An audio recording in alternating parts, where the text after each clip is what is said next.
កាលពីព្រេងនាយមានមនុស្សកំសត់ម្នាក់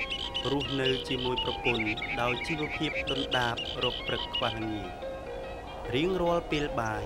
មនុស្សកំសត់និងប្រពន្ធតែងនាំគ្នាហិតក្លិនឈ្ងុយដែលរសាត់ចេញពីម្ហូបអាហារផ្ទះរបស់សេដ្ឋីមិនដែលខានឡើយ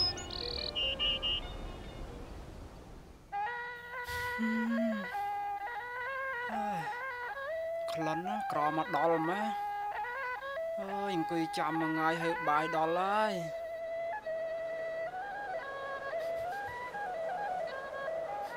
អូក្លិនមកដល់ហើយតា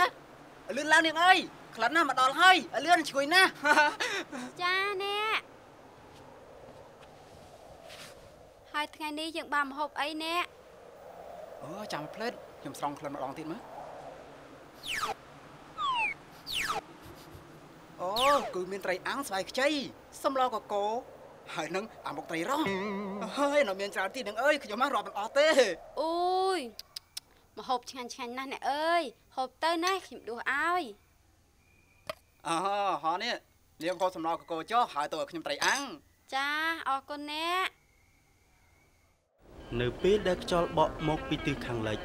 មនុស្សកំសត់និងប្រពន្ធមកសង់ខ្ទមនៅខាងកើតផ្ទះសេដ្ឋី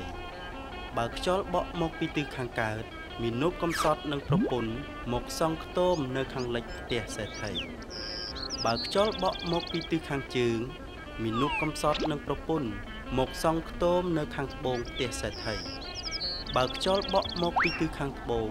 មនុស្សកំសត់និងប្រពន្ធមកសង់ខ្ទមនៅខាងជើងផ្ទះសេដ្ឋីមិនដែលខានឡើយចំណេរក្រោយមករឿងដែលមនុស្សកំសត់បរិភោគអាហារដោយសារហិតក្លិនម្ហូបសេដ្ឋីនេះក៏ដឹងទៅដល់សេដ្ឋីក៏មករករឿងចៅមនុស្សកំសត់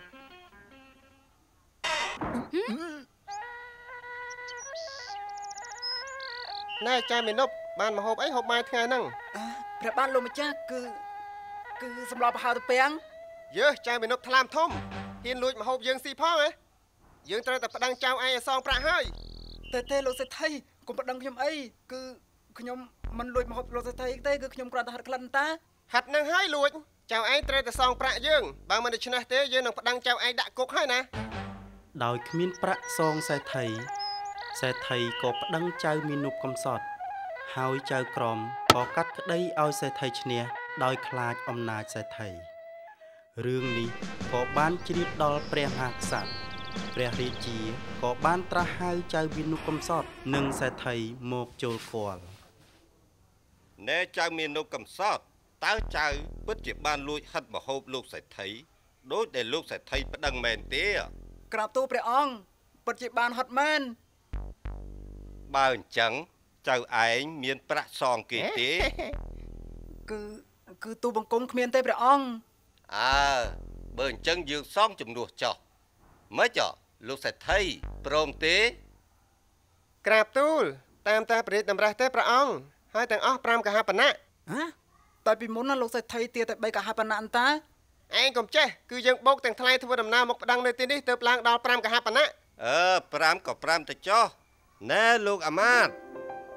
លោកទៅយកប្រាក់មកជូនលោកសេដ្ឋីទៅណាករណាថ្លៃពិសេស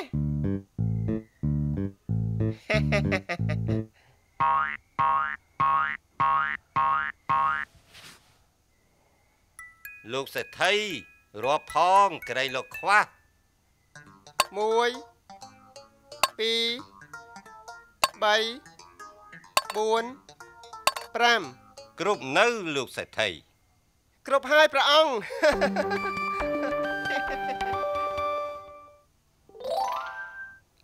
បើគ្រប់ហើយលោកសេដ្ឋីទៅវិញចុះព្រោះយើងសងរួចហើយតែទូបង្គំមិនទាន់បានទទួលប្រាក់ណាព្រះអង្គលោកសេដ្ឋីមិនអាចទទួលប្រាក់បានទេចៅមនុស្សកំសត់បានត្រឹមតែហិតក្លិនម្ហូបលោកសេដ្ឋីតែប៉ុណ្ណោះមិនបានហូបអីណាដូច្នេះយើងសងប្រាក់ត្រឹមតែសម្លេងបានហើយម៉េចលោកសេដ្ឋីយើងកាត់សេចក្តីនេះព្រមទេទូលបង្គំយល់ព្រមហើយក្រាបទូលចៅមាននុកកំសត់ចៅឯងមិនត្រូវរស់ដោយពឹងលើក្លិនម្ហូបគេទេ យើងត្រូវរស់ដោយពឹងលើខ្លួនឯងទើបប្រសើរម៉េចចៅឯងយល់ទេ ទូលបង្គំយល់ហើយព្រះអង្គ